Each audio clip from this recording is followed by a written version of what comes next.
30, क्योंकि अगर ऐसा होता, जैसे एक स्टूडेंट ने पैसे जमा करके क्लासेस छोड़ दी, तो मैंने उससे पूछा कि मैंने कहा कि ऐसा तुमने क्यों किया, उसने मुझे बताया कि सर मैंने सुना है कि यूपीपीसीएल में चलता है।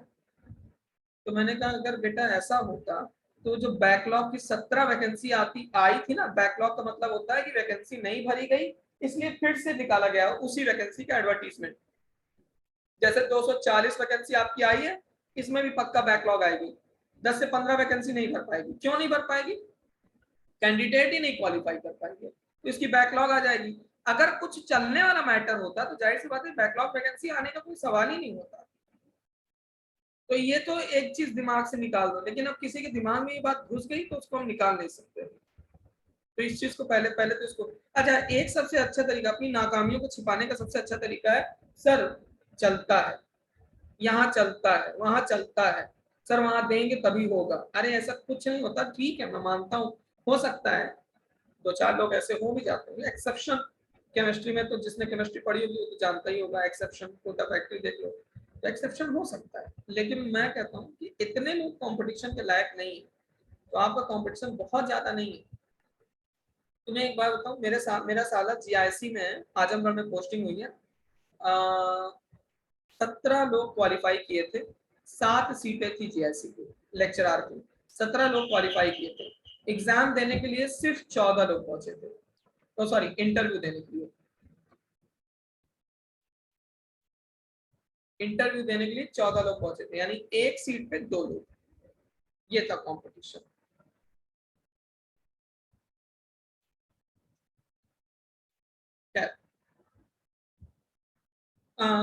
टॉपिक हमें स्टार्ट करना था capital and revenue expenditure, capital and revenue. तो सबसे पहले कैपिटल को समझ लेते हैं, फिर उसके बाद रेवेन्यू को समझते हैं। कैपिटल को हिंदी में बोलते हैं पूंजी, और रेवेन्यू को हिंदी में क्या बोलते हैं? आय। इसी में आगे एक लगा दिया जाता है गत, पूंजीगत और आयगत। हिंदी थोड़ा सा मैं यूज कर रहा हूँ, अब इसका क्या मैटर है वो हम आपको एक्सप्लेन कर रहे हैं। इसमें जान तो आपसे जो क्वेश्चन पूछेगा कैपिटल एंड रेवेन्यू एक्सपेंडिचर से, वो क्या पूछेगा, आपको एक पर्टिकुलर खर्चा दे देगा, उसमें से पूछेगा कि इसमें से कौन सा कैपिटल है और कौन सा रेवेन्यू। तो आपको सिर्फ और सिर्फ कैपिटल एंड रेवेन्यू एक्सपेंडिचर में ये पढ़ना है कि कैसे आप पहचान सकें कि कौन सा कैपिटल है और कौन सा रेवेन्यू।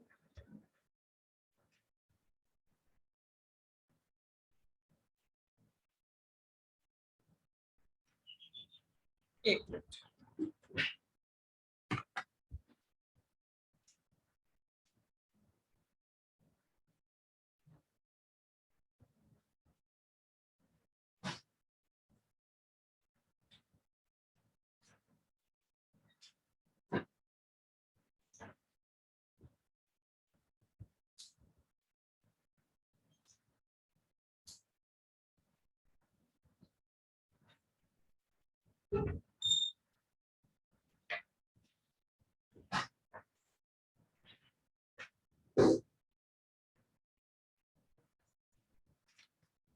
हाँ अनिल, आ जाओ इधर।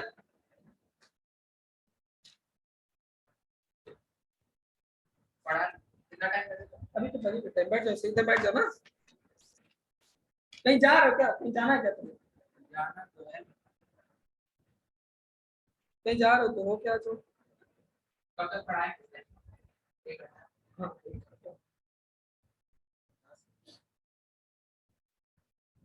एक मिनट। तुम एक काम करो, वहाँ से बुक उठाओ, book keeping and basic accounting. ये देखो पहली किताब लगी कॉस्ट अकाउंटिंग के बगल में। हाँ हाँ हाँ।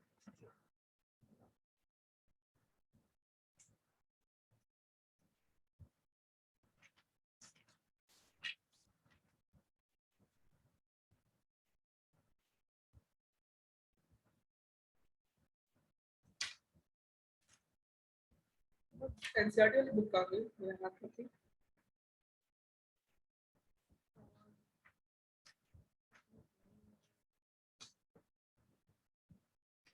तो फाइनेंशियल अकाउंटिंग नीचे रखी जरा मोटी उठाना जवाहरलाल। हाँ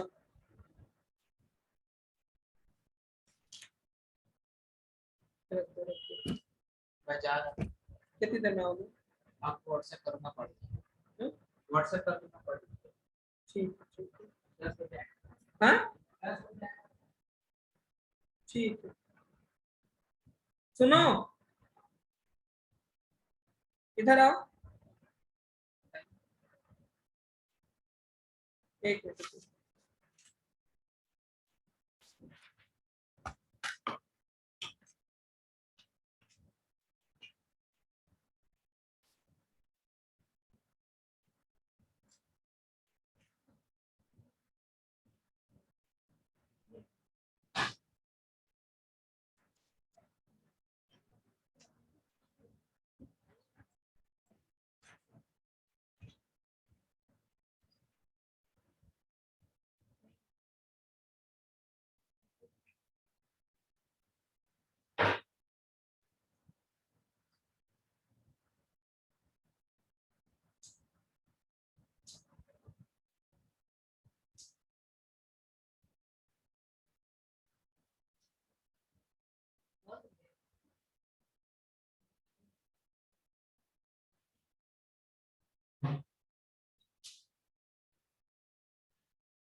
एनसीईआरटी में तो दिया ही नहीं है कैपिटल में। हमारे ख्याल से इसके पार्ट 2 में होगा ना, पार्ट 1 होगी तो उसमें होगा 12 वाली NCERT, है ना।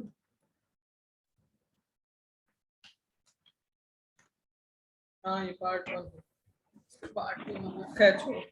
माइक्रोफोन ऑफ करो।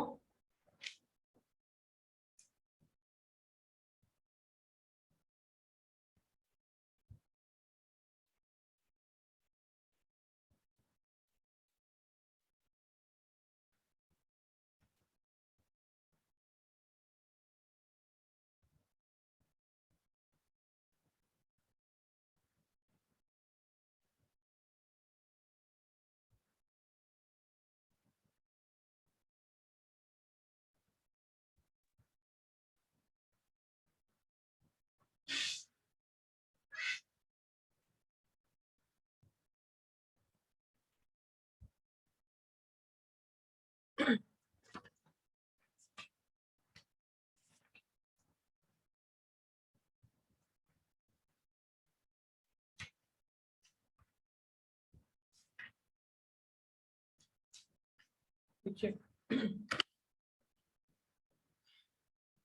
सबसे पहले तो हेडिंग डालो कैपिटल एक्सपेंडिचर।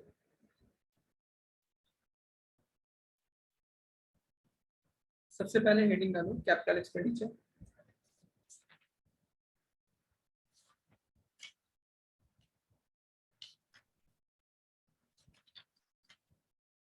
देखो the expense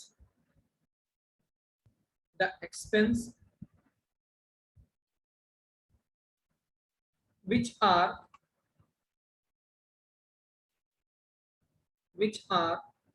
expected to give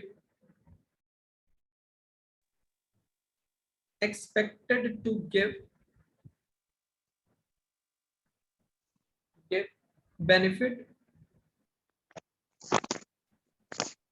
the expense which are expected to give benefit during the current year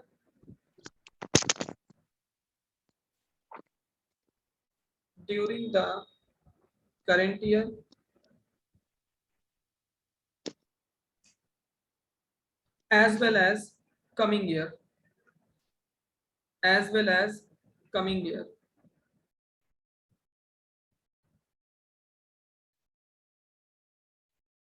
Coming year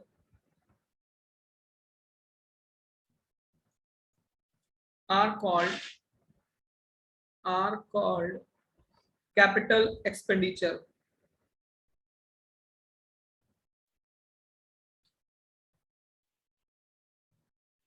Are called capital expenditure.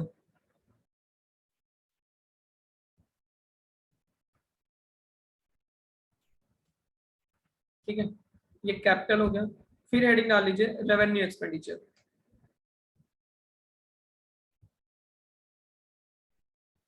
Revenue expenditure इसमें लिखिए the expense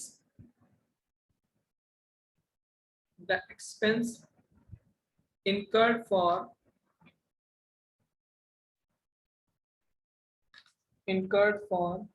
running the business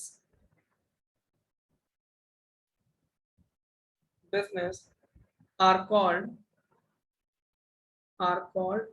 revenue expenditure. Revenue expenditure.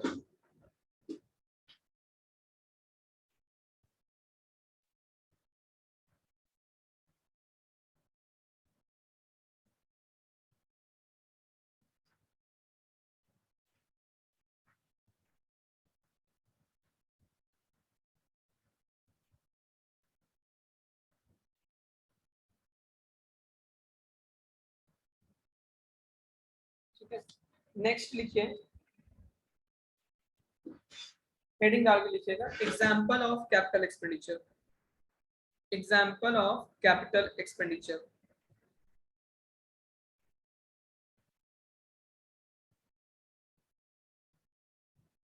ठीक है, तो इसमें लिख लीजिए expense incurred for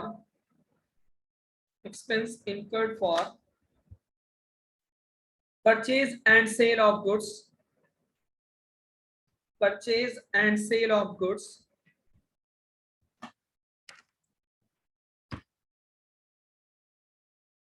दूसरा expense incurred for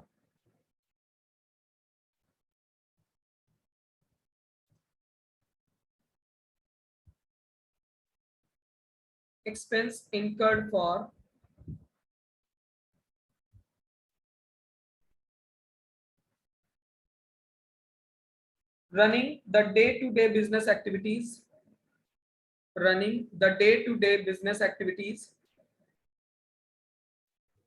sir ये आप कैपिटल एक्सपेंडिचर में लिखा रहे हैं? रेवेन्यू बेटा, expense incurred for running the day-to-day business activities। तीसरा इंपॉर्टेंट है, तीसरा वाला expense incurred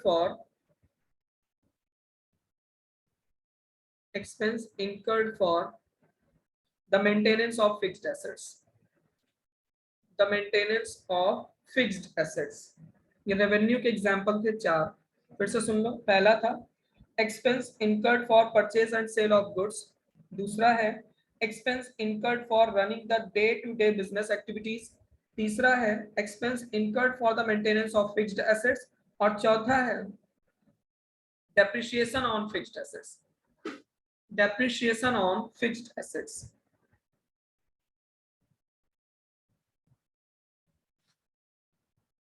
फिर हेडिंग डालिए examples of capital expenditure.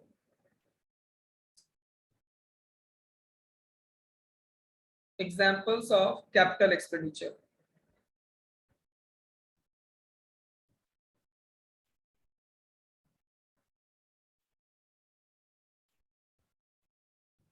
Example of capital expenditure उसमें लिखिए purchase of fixed assets, purchase of fixed assets,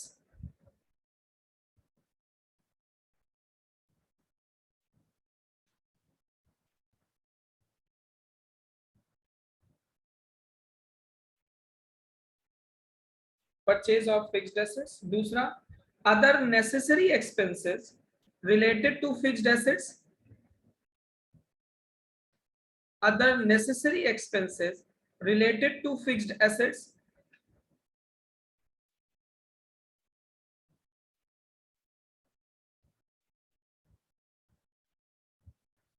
expansion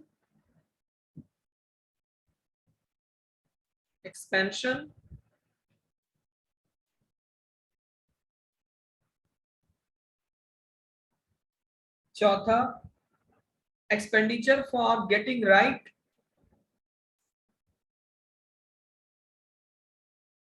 expenditure for getting right,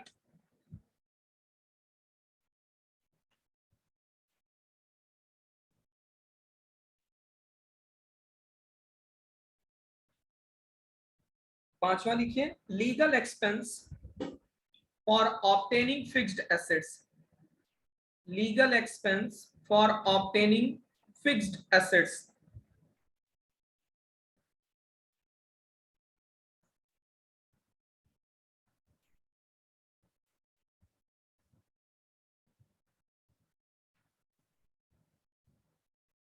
fixed assets.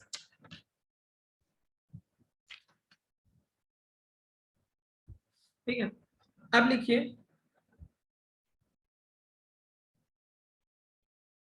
Test for heading डालिएगा, test for important point है ये, test for distinction between, test for distinction between revenue and capital expenditure, test for distinction between revenue and capital expenditure. मतलब आप कैसे test करेंगे कि ये revenue expenditure है या कैपिटल एक्सपेंडिचर, बहुत इंपॉर्टेंट पॉइंट है। मतलब आपको अगर कोई खर्चा दे दिया जाए और आपसे पूछा जाए, जैसे क्वेश्चन में ही दे दिया जाए और आपसे ऑप्शन में पूछा जाए कि ये कैपिटल एक्सपेंडिचर है या रेवेन्यू एक्सपेंडिचर, इसको कैसे आप डिफरेंस करेंगे, तो उसमें लिखिए सबसे पहला पॉइंट रिकरिंग, पहले सबसे पहला पॉइंट जो चेक करने का सबसे पहला पॉइंट है रिकरिंग और non recurring, recurring and non recurring.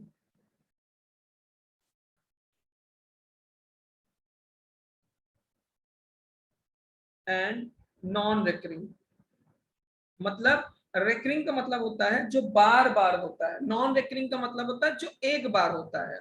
ठीक है, तो हमें ये देखना है कि ये खर्चा बार बार वाला है, हर महीने होगा, हर साल होगा या सिर्फ एक बार होगा।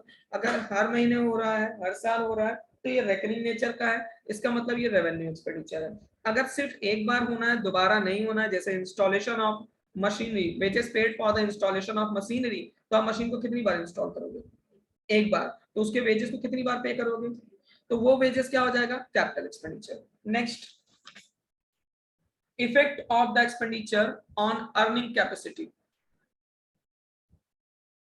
effect of expenditure on earning capacity। ये देख लो कि इससे आपके अर्निंग कैपेसिटी पे कोई इफेक्ट पड़ रहा है। अगर आपकी अर्निंग कैपेसिटी, एग्जांपल के तौर पे आपने कोई खर्चा किया, इससे आपकी अर्निंग कैपेसिटी बढ़ गई, ठीक है, अगर आपने जैसे मान लो कि सपोज आपने अर्निंग कैपेसिटी को मेंटेन करने के लिए अगर कोई खर्चा किया है, तो आपका क्या हो जाएगा, वो आपका हो जाएगा रेवेन्यू एक्सपेंडिचर। यहाँ लिखा हुआ the expense made for the maintaining the earning capacity of the business are usually treated as revenue expenditure. ठीक है, और अगर आपने कोई खर्चा अर्निंग कैपेसिटी को बढ़ाने के लिए किया है तो कैपिटल एक्सपेंडिचर हो जाएगा। एग्जांपल के तौर पर, एग्जांपल समझो, मेरी एक फैक्ट्री थी, वहां पे ऑलरेडी एक मशीन लगी हुई थी, फिर उसके बाद क्या हुआ कि ये हुआ कि इस मशीन से प्रोडक्शन सिर्फ 100 यूनिट का होता है, अगर हम एक नई टेक्नोलॉजी वाली मशीन लगा लें तो उससे 150 यूनिट का हो जाएगा, तो जब यूनिट बढ़ेगी तो मेरी अर्निंग कैपेसिटी भी इंक्रीज होगी। तो जो अर्निंग कैपेसिटी इंक्रीज होगी, तो अर्निंग कैपेसिटी इंक्रीज करने के लिए हम जाहिर सी बात है या तो नई मशीन लगाएं या मशीन में टेक्नोलॉजी चेंज करें। तो टेक्नोलॉजी चेंज बार बार करेंगे या एक बार करेंगे, एक बार करेंगे, तो वो हमारा कौन सा एक्सपेंडिचर हो जाएगा, कैपिटल। अब जैसे मान के चलो कि मेरी फैक्ट्री में मशीन लगी हुई है और वो 100 यूनिट बनाती है और उसमें परमानेंट एक लेबर हर समय या एक एक वर्कर हर समय रहना चाहिए, तो वर्कर की जो सैलरी होगी, क्योंकि अगर मुझे अर्निंग कैपेसिटी को मेंटेन रखना है, कम नहीं करना है ना ज्यादा करना है, मेंटेन करना है, मेंटेन मतलब बराबर रहे, तो उसके लिए मेंटेन करने के लिए जो खर्चा करेंगे वो कौन सा हो जाएगा, रेवेन्यू एक्सपेंडिचर। नेक्स्ट, बेनिफिट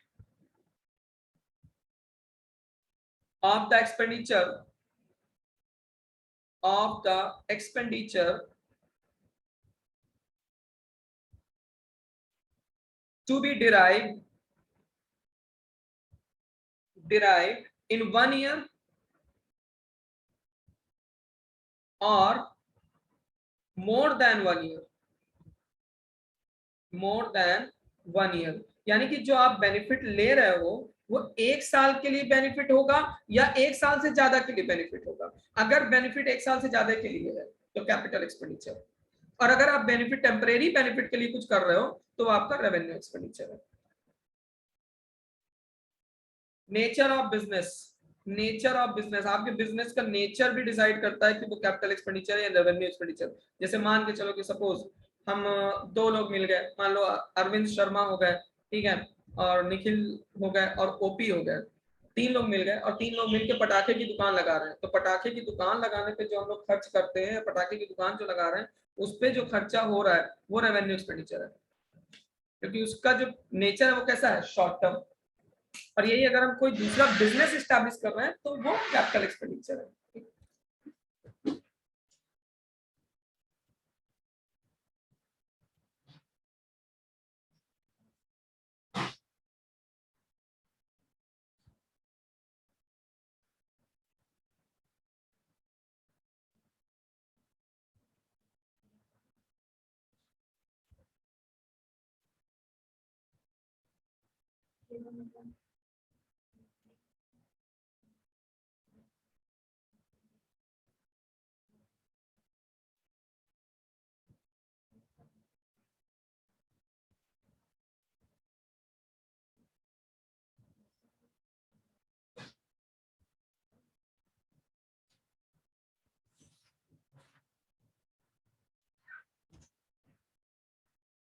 ठीक है, तो अगर आप बेनिफिट जो है ना, मतलब जो बिजनेस आपने स्टैब्लिश किया है, अगर वो शॉर्ट पीरियड के लिए आपने स्टैब्लिश किया है तो उस बिजनेस को स्टैब्लिशमेंट में जितना खर्चा आएगा वो आपका रेवेन्यू होगा। अगर आपका बिजनेस लॉन्ग पीरियड के लिए है, उस पर जो स्टैब्लिशमेंट में जो खर्चा आएगा वो आपका कैपिटल एक्सपेंडिचर है। फिर आप निकलिए next, features of features of features of capital expenditure. एक मिनट, मैं दूसरा लिंक भेज दे रहा हूँ, ये वाला लिंक खत्म हो रहा है, ठीक है।